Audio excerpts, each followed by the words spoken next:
Assalamualaikum Bapak. Waalaikumsalam. Bapak mohon maaf izin mengganggu Bapak. Saya izin mau mewawancarai Bapak mengenai pengambilan keputusan Bapak dalam menghadapi kasus dilema etika. Dilema etika, dilema itu persoalan yang sulit ya. Etika itu ya etik, moral, etika laku ya. Apa yang mau ditanyakan? Bapak, untuk pertanyaan pertama yang ingin saya tanyakan, bagaimana Bapak mengidentifikasi kasus-kasus yang merupakan dilema etika atau etika moral? Ya, semuanya bermuara pada prinsip penyelesaian masalah ya. Kita identifikasi dulu masalahnya apa, akar masalahnya apa, kemudian kita cari beberapa alternatif solusi. Kemudian dari beberapa alternatif solusi itu kita cari alternatif yang paling mungkin untuk kita laksanakan dan paling mungkin untuk diterapkan untuk penyelesaian masalah itu. Pertanyaan selanjutnya, bagaimana Bapak menjalankan pengambilan keputusan di sekolah ini, terutama untuk kasus-kasus di mana ada dua kepentingan yang sama-sama benar atau sama-sama mengandung nilai etika? Ya, untuk menyelesaikan persoalan itu tidak bisa terfokus pada diri sendiri ya. Kita harus benar-benar bisa mengenali persoalannya dan siapa-siapa yang terlibat di situ. Mungkin ada pelakunya, kalau disebut sebagai suatu kejadian gitu ya. Siapa pelakunya, siapa yang terlibat, kemudian semuanya dikonfirmasi. Setelah dikonfirmasi satu persatu, kemudian kita cari diskusi atau musyawarah, kita cari jalan yang terbaik untuk menyelesaikan persoalan supaya tidak ada yang merasa dirugikan. Gitu. Baik, ini untuk tadi langkah-langkah ya, berarti Bapak itu terkait Bapak itu tadi sudah menyebutkan langkah-langkah atau prosedur yang biasa Bapak ambil dalam tadi tehnya. Iya, yang tadi. Ya, terus? Iya, baik. Berarti untuk pertanyaan selanjutnya Bapak, hal apa saja yang selama ini Bapak anggap efektif dalam pengambilan keputusan pada kasus dilema etika? Ya, dalam pengambilan kasus dilema etika itu kuncinya musyawarah, komunikasi, itu saja. Kemudian hal-hal apa yang selama ini merupakan tantangan bagi Bapak dalam pengambilan keputusan? Tantangan sebenarnya tidak ada kalau kita mau berpegang teguh pada prinsip ya. Etika itu kan sudah jelas prinsip-prinsipnya seperti itu. Kemudian kita juga punya patokan, punya rel visi misi sekolah seperti apa. Kemudian kita juga punya aturan kaitannya dengan disiplin para pegawai. Siswa juga punya aturan, sehingga kita kembalikan saja ke aturan-aturan itu supaya kita bisa saling memahami. Kemudian Bapak apakah memiliki jadwal tertentu untuk menyelesaikan kasus tersebut? Kalau kasus itu kan tidak terjadwal ya, karena namanya juga kasus. Bisa terjadi, bisa enggak. Kalau sudah terjadi, itu disebut kasus. Penyelesaiannya memang harus ada tahap-tahapnya. Tidak mungkin sekaligus harus diselesaikan. Karena kalau seperti itu nanti takutnya saya dalam memberikan keputusan itu tidak bisa berlaku secara menyeluruh. Takutnya berat sebelah. Itu. Apakah ada pihak atau faktor-faktor yang selama ini mempermudah atau membantu Bapak dalam pengambilan keputusan? Ya, yang mempermudah itu banyak. Saya kan dalam organisasi ini punya tim, ada wakil, kemudian juga ada teman-teman guru, kemudian juga ada pengawas sendiri langsung. Itu kalau misalnya soalnya berat, kita sampai ke sana. Tapi kalau soalnya tidak berat, cukup di kita sendiri. Efektif tidaknya suatu penanganan kasus itu tergantung bagaimana kita mengenali masalah itu dan mencari solusi yang paling jitu. Gitu. Nah, itu berarti sudah pada tahap pengukuran efektivitasnya Pak ya?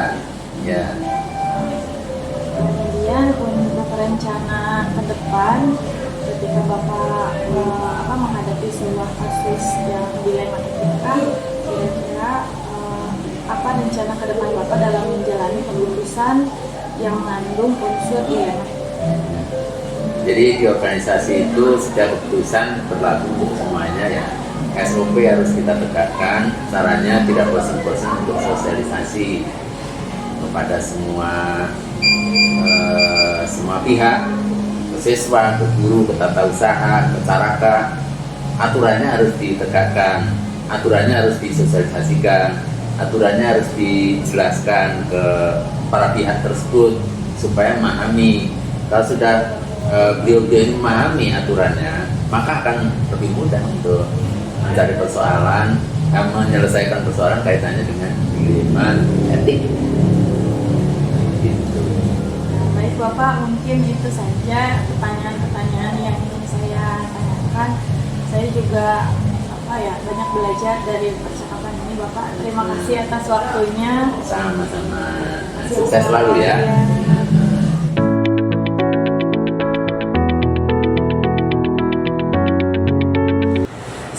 Assalamualaikum Ibu. Iya, waalaikumsalam. Ibu bagaimana kabarnya Ibu? Sehat, baik, alhamdulillah. Gimana Ibu? Maaf, saya mengganggu ya Bu waktunya.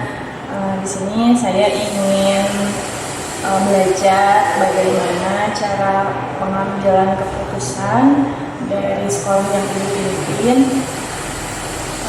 terkait pengambilan keputusan menghadapi kasus dilema etika dan rujukan moral. Bagaimana Ibu? Oke, baik ya. Lanjut. Ini untuk pertanyaan pertama ya Bu ya.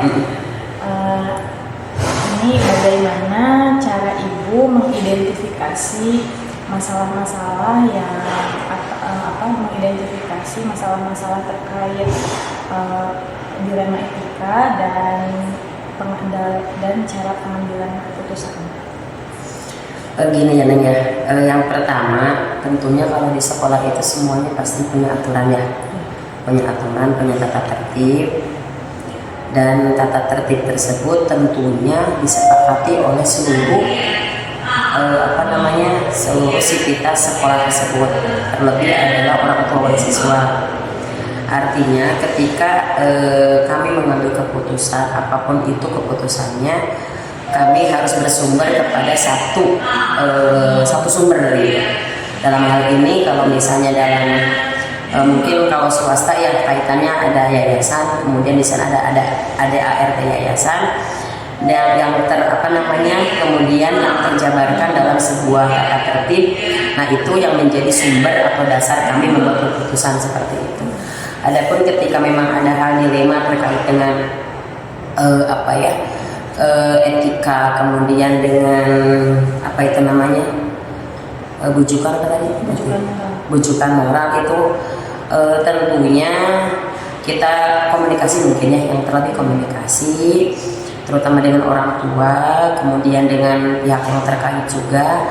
Adapun mungkin keterlibatan wali kelas dan guru-guru ini juga sangat kita harapkan gitu ya, artinya karena yang sehari-hari dengan anak-anak itu pasti wali kelas seperti itu ya. Terus gimana Bu? Mengidentifikasi ya Bu ya. Kemudian bagaimana Ibu menjalankan pengambilan keputusan tersebut? Untuk menjalankan keputusan tetap kita pada prinsipnya mengacu kepada tata tertib yang ada ya, tata tertib dengan aturan yang ada, karena memang di awal kita sudah sepakat bersama orang tua gitu ya, dengan orang tua apapun itu kita harus jalankan gitu. Untuk ada nggak Bu kira-kira contoh dilema etika yang pernah terjadi di sekolah itu seperti apa? Dilema etika mungkin kalau etika itu kan sebetulnya memang tidak ya betul ya. Kenapa dibilang di dilema? Sebetulnya memang ini dibilang terlalu parah itu kan maksudnya ya. Jadi yang etika itu artinya yang Jadi dua bertentangan sama baik. jadi maksudnya lebih etika itu kayak kita mau naikin gitu kan ya. Misalnya drop out sekolah misalnya gitu ya, contohnya kayak ibu mau mendrop out sekolah. Kebetulan kalau kemarin ya, kalau memang etikanya itu benar-benar yang kita tidak bisa terima dan khawatir ke anak-anak tidak benar, kita nggak bisa, udah kita harga mati gitu ya, udah nggak bisa. Tapi kalau misalnya memang etika yang seperti mohon maaf kayak pembulian gitu, yang memang misalnya itu tidak langsung memakan korban gitu ya, kemudian tidak dan memang orang tua memaafkan, salah satu pihaknya memaafkan gitu, nah tetap kita akan rangkul lagi. Maksudnya kadang ada dilema ya ketika menerima pindahan dari negeri gitu, ini sebenarnya kenapa gitu. Kemudian pertimbangannya misalnya anak tetangga, saudara gitu. Nah itu udah yang dilema banget ya. Pada akhirnya kita kalau kembali biasanya masih sih anak tetangga kita nggak terima, masa sih saudara kita nggak terima. Jadi lebih kayak yang bukan kearifan lokal ya bahasanya ya. Saya kasih sayang pada akhirnya, karena kembali gitu kita itu bukan mendidik, kita itu mendidikan, bukan mengajar tok gitu. Kalau misalnya kembali tadi ya, sebetulnya kan kita punya niat mendidik. Sebetulnya kalau memang kita kembali ke mendidik, anak seperti apapun mesti terima. Seperti sekarang anak yang inklusif, anak yang maaf ya yang mungkin nggak bisa baca, nggak bisa apa kan, itu aturannya kita nggak boleh tolak. Ya sebenarnya yang ke etika juga kita nggak boleh tolak sebetulnya gitu. Cuma kadang kembali sekolah juga punya keinginan untuk keinginan baik dan keinginan tidak tercemar nama baiknya. Jadi memang pada akhirnya kembali ke hakikat kita mengajar itu memang untuk mendidik. Berarti mendidikan bukan untuk mengajar biar pintar ya, berarti kita berakhlak. Tadi menarik sekali ya Bu ya, ketika tadi ada keterlibatan rasa kepedulian. Itu berarti Ibu sudah paradigmanya sudah melibatkan rasa kasih sayang ya, rasa kepedulian. Nah, tadi ada beberapa kasus yang pernah Ibu temui dan juga ada kasus dilema etika itu ya. Nah, bagaimana langkah-langkahnya Bu? Kayak tadi kan menerima kasus menerima anak pindahan, ketika ada dilema kita untuk menerima atau tidak, dan menaikkan siswa yang bermasalah dengan dalam arti kan ada masa depan yang diperhatikan gitu ya Bu ya. Langkah-langkah pengambilan keputusan yang Ibu ambil itu step by stepnya, per tahapnya seperti apa?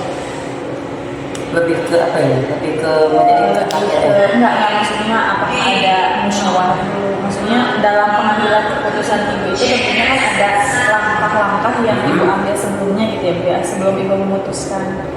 Nah, langkah-langkah itu seperti apa? Langkah-langkahnya tentunya sebelum Ibu mengambil keputusan bisa diterima anaknya atau menurut awat itu? Iya, tentunya kan saya mau menaikkan siswa yang bermasalah gitu. Oh baik, ya jadi tetap ini tadi ya, Ibu tetap melakukan komunikasi tentunya, terlebih mungkin dengan wali kelas ya, terlebih dengan wali kelas. Selanjutnya tetap Ibu juga mengobservasi anak tersebut, kemudian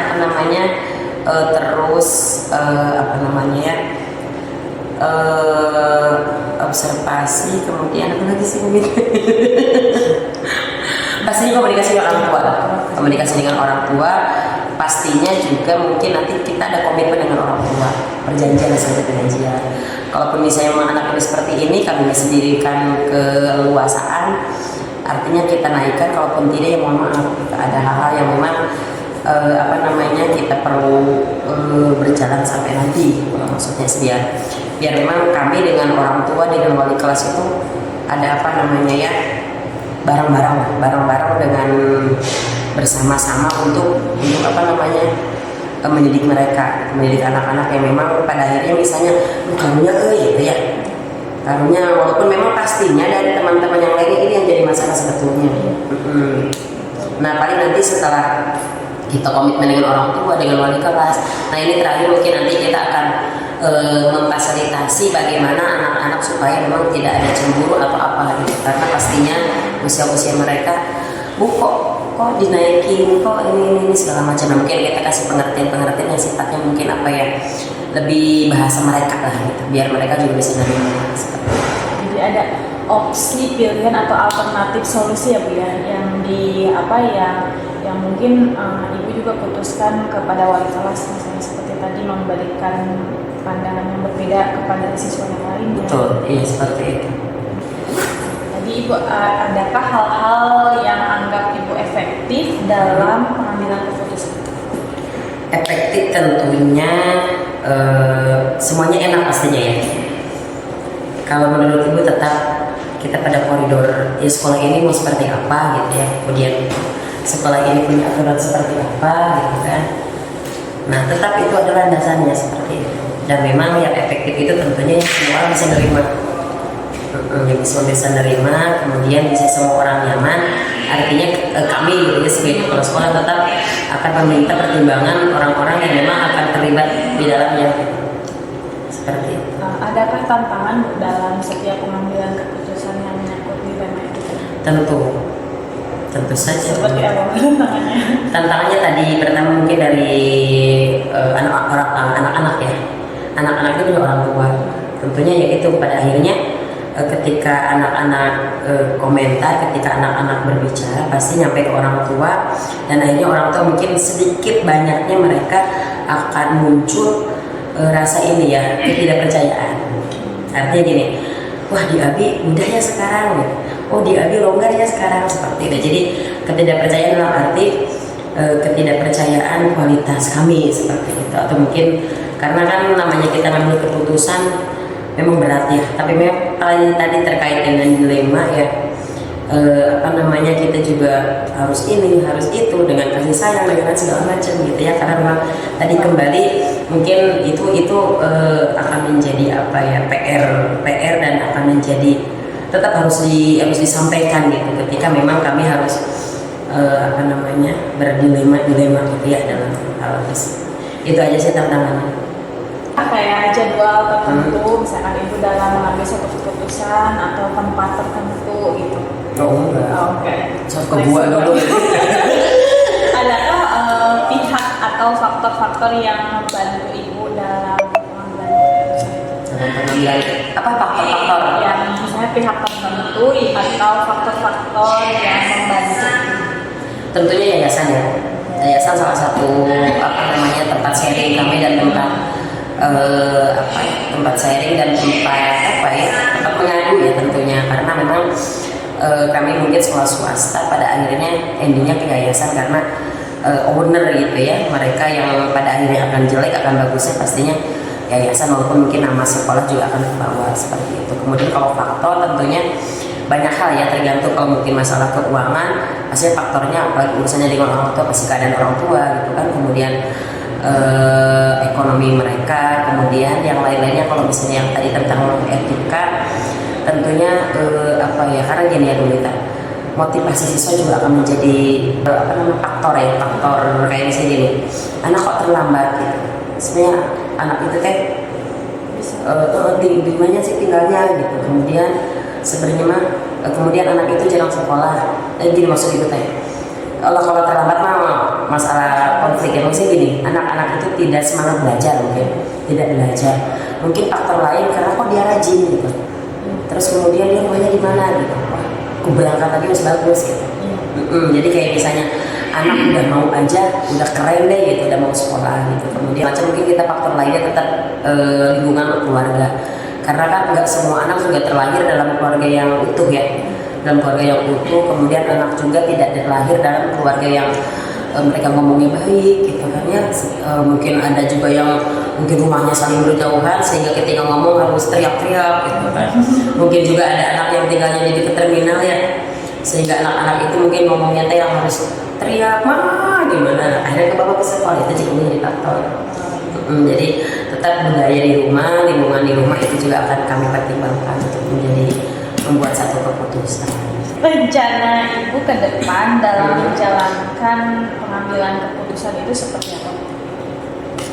Rencana ibu ke depan tetap evaluasi dari tahun belakang ya, artinya ini ada depan, ini belakang, berarti ibu akan evaluasi dulu apa sih kira-kira yang memang kurang atau yang memang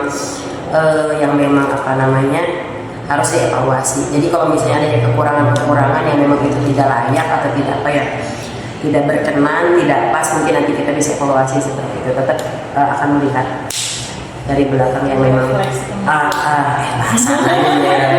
merefleksi. Kemudian bagaimana Bu ya, pertanyaan terakhir ya Bu ya, bagaimana mengukur efektivitasnya? Mengukur efektivitas itu tentunya dengan sejauh mana mungkin keberhasilan mungkin ya, sejauh mana keberhasilan dari keputusan yang ibu ambil gitu. Iya begitu. Jadi nanti tetap akhirnya ini efektif gak nih, mungkin dari anaknya yang mungkin biasanya begini ada perubahan tidak, tetap itu menjadi pertimbangan. Terima kasih Bu, Ya, luar biasa sekali Bu. Sama-sama. Saya bisa belajar banyak dari Bu. Sama-sama ini. Atas waktunya Ibu ya. Terima kasih Bu. Sama-sama.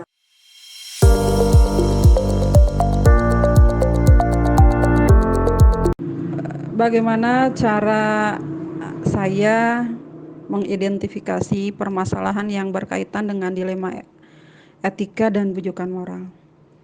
Baik, dalam menghadapi permasalahan tersebut ada dua hal yang terjadi. Yang pertama, dilema